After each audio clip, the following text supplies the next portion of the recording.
Hello, welcome back to the James Ramble Reviews for yet another episode. But before we get into this week's episode of the review show that we haven't done in 2 or 3 weeks now, I'm in a different kind of background because right now my room is getting done up, so if you're wondering why that is, then it's definitely that. And also the mic is kind of different because there's not enough room in this room to have the whole mic thing set up. So outside of that, right, just give you a bit of context. So getting into the context of Meg, right, I've talked about on my podcast on the James Allen Show that this is a dumb, fun, not so deep bro movie, and I did see that the clip I did on that with the rewatch got 1.9k views, which thank you, right.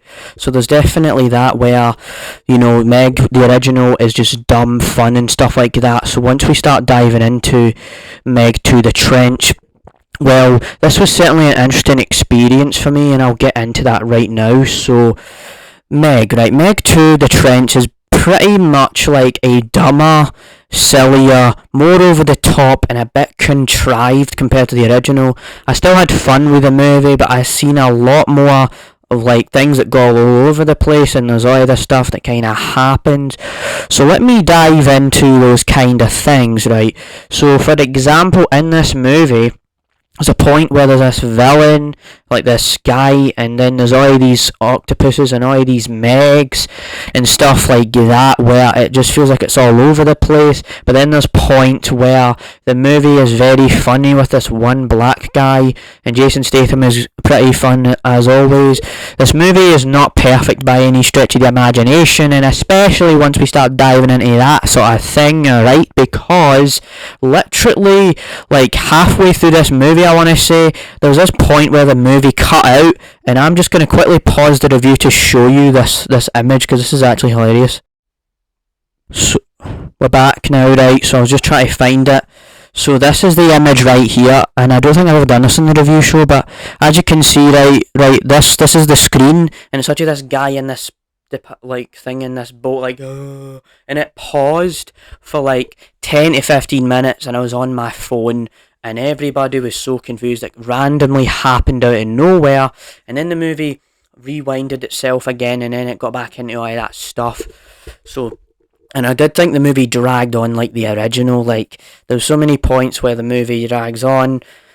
So there was also this other thing that I did notice about the Meg, was like this one Chinese guy kind of had like shark riz, and if you don't know what I'm talking about, right, this guy, this Chinese character who is like related to the Chinese family from the other movie, actually had a bond with this shark, and like whenever he'd press this button thing to make it recognise it's him, it doesn't say it, attack him, and it just smiles like that, right? And also this movie has a point where it goes to like this fun island where all these like this beach and all these ladies with bikinis, and then at one point there's like these little dinosaur things showing up out of nowhere. So the movie just keeps going on, and especially given that, right, at the start of the movie, I do remember this bit where like you started to see this dinosaur attacking these little things in the sea, and it was just very, very weird. And honestly, right, to get like the best takeaway from this is like Meg to the Trench is like peak shitpost cinema.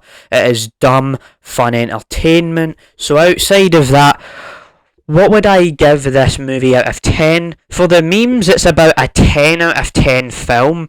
But if I were to say as an actual score, this is like a 5, 6, 7 out of 10. It's not the most perfect thing ever.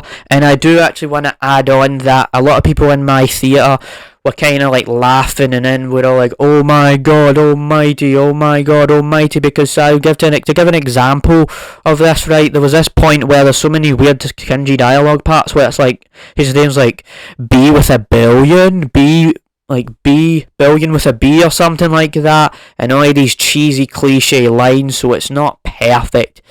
Would I recommend it? Yes, and definitely, I can see why the Chinese really love this movie, because the Chinese people are really into this movie, and it's doing really well overseas, which is not surprising. And I want to say also the fact that like in my theatre, right, there wasn't a lot of people, because obviously you have Barbenheimer going on still. It's still making so much bank at the box office. So there's definitely that, where I've got this room, like different kind of background in the mic setup, you know why that happened. So there's all of that, right? I hope you enjoyed this review. I still managed to come at you with like the most snappiest content ever. Who knows, right? Who knows if this will actually even get 1.9k views? Who knows if those Indians and all that say to me. So, like, I mean, I do remember how there was that Indian guy in the bathroom who said, oh yeah, it was very good as well and all of that stuff. So there's definitely that. So hope you enjoyed this kind of different style of background. It's not going to be a background that's going to be lasting forever. So yeah, I better end the review, man. I can't stop raving about this movie, even though it's not very perfect either. So yeah, bye. See you next time for another review, and stay tuned for episode 82 of the James Rambling Show, coming in about 4 or 5 days from now. So yeah, bye.